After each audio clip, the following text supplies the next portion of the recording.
نحمدہ ونصلی علی رسولہ الکریم۔ ناظرین کرام، میں آپ کو حضرت ابو ذر غفاری رضی اللہ تعالیٰ عنہ کا اسلام لانے کا واقعہ سناتا ہوں۔ حضرت ابو ذر غفاری مشہور صحابی ہیں جو بعد میں بڑے زاہدوں اور بڑے علماء سے ہوئے۔ حضرت علی کرم اللہ وجہہ کا ارشاد ہے کہ ابو ذر ایسے علم کو حاصل کیا ہوا ہے جس سے لوگ عاجز ہیں، مگر انہوں نے اس کو محفوظ کر رکھا ہے۔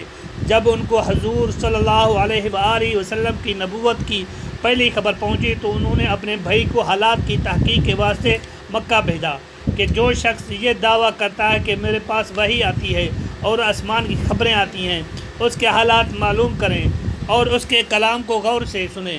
وہ مکہ مکرمہ آئے اور حالات معلوم کرنے کے بعد اپنے بھائی سے جا کر کہا کہ میں نے ان کو اچھی عادتوں اور عمدہ اخلاق کے حکم کرتے دیکھا اور ایک ایسا کلام سنا جو نہ شعر ہے نہ کاہنوں کا کلام ہے۔ ابو ذر کی اس بات پر ابو ذر کو اتفاق نہ ہوا تو خود سامان سفر کیا اور مکہ مکرمہ پہنچے اور سیدھے مسجد حرام میں گئے۔ حضور کو پہچانتے نہیں تھے اور کسی سے پوچھنا مصلحت کے خلاف سمجھا۔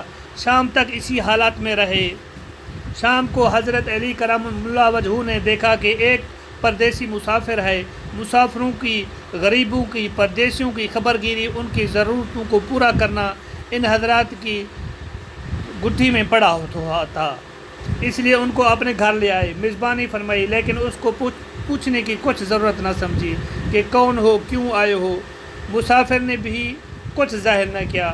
صبح کو پھر مسجد میں آ گئے اور دن بھر اسی حال میں گزارا کہ خود پتہ نہ چلا اور دریافت کسی سے نہ کیا۔ غالباً اس کی وجہ یہ ہوئی کہ حضور کے ساتھ دشمنی کے قصے بہت مشہور تھے۔ آپ کو اور آپ کے ملنے والوں کو ہر طرح کی تکلیفیں دی جاتی تھیں۔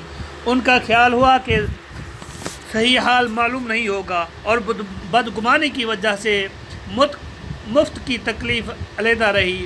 دوسرے دن شام کو بھی حضرت علی کرم اللہ وجہہ کو خیال ہوا کہ پردیسی مسافر ہے، بظاہر جس غرض کے لیے آیا ہے وہ پوری نہیں ہوئی ہوگی، اس لیے پھر اپنے گھر لے گئے اور رات کو کھلایا سلایا، مگر پوچھنے کی اس رات بھی نوبت نہ آئی۔ تیسری رات پھر یہی صورت ہوئی تو حضرت علی نے دریافت کیا کہ تم کس کام سے آئے ہو، غرض کیا غرض ہے؟ تو حضرت ابو ذر نے اول تو ان کو قسم دی کہ عہد پیمان پر دیجیے، اس بات کے کہ وہ صحیح بتائیں۔ اس کے بعد اپنی غرض بتلائی۔ حضرت علی کرم اللہ وجہہ نے فرمایا کہ وہ بے شک اللہ کے رسول ہیں اور صبح کو جب میں جاؤں تو تم میرے ساتھ چلنا، میں وہاں تک پہنچا دوں گا، لیکن مخالفت کا بہت زور ہے، اس لیے راستہ میں اگر کوئی مجھے شخص ملے تو تم میرے ساتھ چلنے سے پرہیز کرنا۔ تم پر کوئی اندیشہ ہو تو میں بیٹھ جاؤں گا، جوتا سیدھا کروں گا، تم آپ سیدھا چلتے رہنا، میرے ساتھ ٹھہرنا نہیں، جس کی وجہ سے تمہارا میرا ساتھ ہونا معلوم نہ ہو جائے۔ چنانچہ صبح کو حضرت علی کرم اللہ وجہہ کو پیچھے پیچھے حضور کی خدمت میں پہنچے۔ وہاں جا کر بات چیت ہوئی، اسی وقت مسلمان ہو گئے۔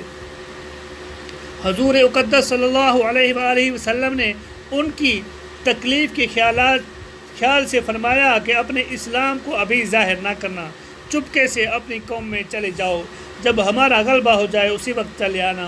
انہوں نے عرض کیا، یا رسول اللہ، اس ذات کی قسم جس کے قبضہ میں میری جان ہے کہ اس کلمہ توحید کو ان بے ایمانوں کے بیچ میں چلا کے پڑھوں گا۔ چنانچہ اسی وقت مسجد حرام میں تشریف لے گئے اور بلند آواز سے اشہد ان لا الہ الا اللہ و اشہد ان محمد رسول اللہ پڑھا۔ پھر کیا تھا کہ چاروں طرف سے لوگ اٹھے اور اس قدر مارا کہ زخمی کر دیا، مرنے کے قریب ہو گئے۔ حضور کے چچا حضرت عباس جو اس وقت تک مسلمان بھی نہیں ہوئے تھے، ان کے اوپر بچانے کے لیے لیٹ گئے اور لوگوں سے کہا، کیا ظلم کرتے ہو؟ یہ شخص قبیلہ غفار کا ہے اور یہ قبیلہ ملک شام کے راستے میں پڑتا ہے، تمہاری تجارت وغیرہ سب ملک شام کے ساتھ ہے، اگر یہ مر گیا تو شام کا جانا آنا بند ہو جائے گا۔ اس پر ان لوگوں کو بھی خیال ہوا کہ ملک شام سے ساری ضرورتیں پورتی ہوتی ہیں، وہاں کا راستہ بند ہو جانا مصیبت ہے، اس لیے ان کو چھوڑ دیا۔ دوسرے دن پھر اسی طرح دوسرے دن بھی حضرت عباس نے اسی طرح ان کو سمجھا کر ہٹایا کہ تمہاری تجارت کا راستہ بند ہو جائے گا۔ محترم سامعین، اس کا مطلب یہ ہے کہ حضور صلی اللہ علیہ وآلہ وسلم کے ارشاد کے باوجود اپنے اسلام کو چھپاؤ۔ ان کا یہ پھل حق کے اظہار کا بلبلہ اور غلبہ تھا کہ جب یہ دین حق ہے تو کسی کا باپ کا کیا اجارہ کہ جس سے ڈر کر چھپایا جائے، اور حضور کا منع فرمانا شفقت کی وجہ سے تھا کہ ممکن ہے کہ تکلیف کی تحمل نہ کر سکیں، اور حضور کے حکم کے خلاف صحابہ کی کیا مجال کہ وہ اس کے خلاف کام کریں۔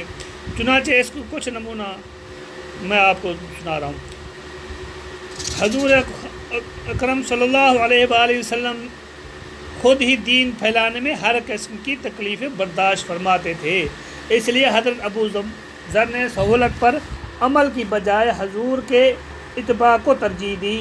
یہی ایک چیز تھی جس کی وجہ سے ہر قسم کی ترقی دینی و دنیاوی صحابہ کرام رضوان اللہ تعالی علیہم اجمعین کے قدم چوم رہی تھی، اور ہر میدان ان کے قبضوں میں تھا۔ جو شخص بھی ایک مرتبہ کلمہ شہادت پڑھ کر اسلام کے جھنڈے کے نیچے آ جاتا تھا، بڑی سے بڑی قوت بھی اس کو روک نہ سکتی تھی، اور نہ بڑے سے بڑا ظلم اس کو دین کی اشاعت سے ہٹا جا سکتا تھا۔ یہ بھئی حضرت ابو ذر غفاری کا واقعہ میں نے آپ کو سنایا۔ تب تک کے لیے اپنا خیال رکھیے، دوسری ویڈیو جب تک ہم لاتے ہیں۔ والسلام علیکم ورحمۃ اللہ وبرکاتہ۔